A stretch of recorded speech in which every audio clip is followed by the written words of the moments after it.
You know that moment when you've been waiting for something so long you've almost given up hope? Today, we're diving into one of the most extraordinary waiting games in history. A 90-year-old woman having her first child. We're exploring Genesis 21, where divine promises meet real-world providence, and we'll discover how God's timing can transform doubt into dancing.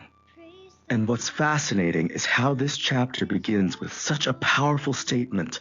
The Lord visited Sarah. It's not just about a miracle birth, it's about divine intervention in human impossibility. Wait, can you break down what that visitation actually means? Because it sounds pretty significant. Well, according to biblical scholars, God's visitation isn't just a casual drop-by. It's a deliberate divine interruption of human affairs that brings transformation. When God visits, things change dramatically. Barrenness becomes fruitfulness, captivity turns to freedom. So this wasn't just about having a baby, it was about something bigger? Exactly. This was the fulfillment of a promise that God made 25 years earlier. Sarah conceived and bore Abraham a son when he was 100 years old, precisely at the time God had promised. Hold up, 25 years of waiting? That's longer than some of our listeners have been alive. Yeah, and here's what's really interesting. The promise wasn't fulfilled because Abraham was perfect in his obedience. It was fulfilled because God was faithful to his word. That's actually really comforting. You don't have to be perfect for God to work in your life. Absolutely not. In fact, just one chapter earlier, Abraham had failed pretty significantly in his faith when he deceived Abimelech about Sarah being his sister. Oh yeah, that whole situation. Not his finest moment. And yet, God still fulfilled his promise. But let's talk about Sarah's reaction, because it's pretty remarkable. What happened? Sarah said, "God has brought me laughter." Now, this is fascinating because earlier she had laughed in disbelief when told she would have a child. But now her laughter is pure joy. So the same thing that once made her laugh in doubt now makes her laugh in celebration? Exactly. And they named the child Isaac, which literally means laughter. It's like God took her skepticism and transformed it into celebration. But then things get complicated with Hagar and Ishmael, right? Yes, this is where the story takes a painful turn. During Isaac's weaning celebration, Sarah sees Ishmael mocking, and she demands that Abraham send both Hagar and Ishmael away.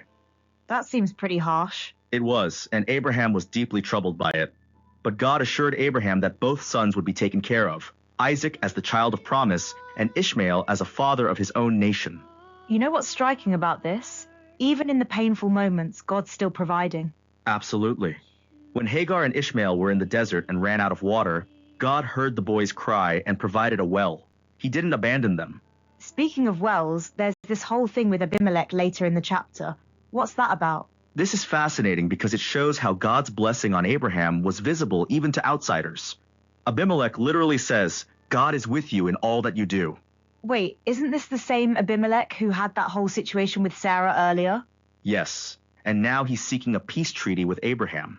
It shows how God can transform even complicated relationships into opportunities for peace. And they make this covenant at Beersheba, right? Right, and the name Beersheba actually means well of the oath, or well of seven, referring to the 7 ewe lambs Abraham gave as a witness to his rights to the well.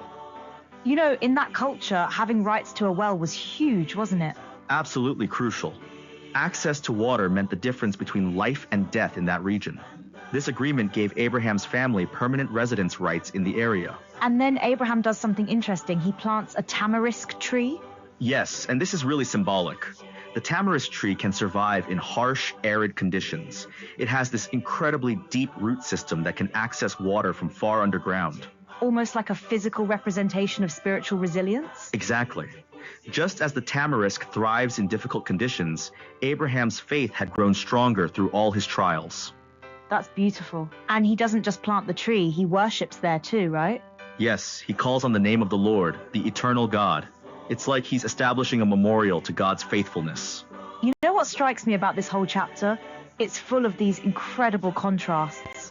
Like Sarah's laughter of doubt becoming laughter of joy? Exactly. And the contrast between sending Ishmael away, but God still providing for him. And don't forget the contrast between Abraham's earlier deception with Abimelech and now making an honest covenant with him. It's like watching people grow through their experiences with God. And that's really what divine visitation is about. God meeting us where we are, but not leaving us there.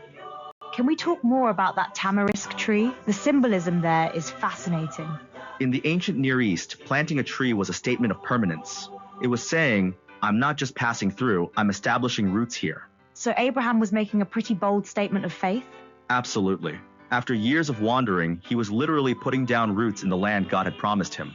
It's amazing how a simple tree can carry so much meaning. And it's still relevant today. Just like that tamarisk tree, our faith needs deep roots to survive tough times. Let's go back to Sarah for a moment. Her transformation is pretty remarkable. It really is. She goes from someone who couldn't imagine God's promise being fulfilled to someone who becomes a testimony of his faithfulness. And she doesn't just keep it to herself, does she? No. She says, everyone who hears will laugh with me.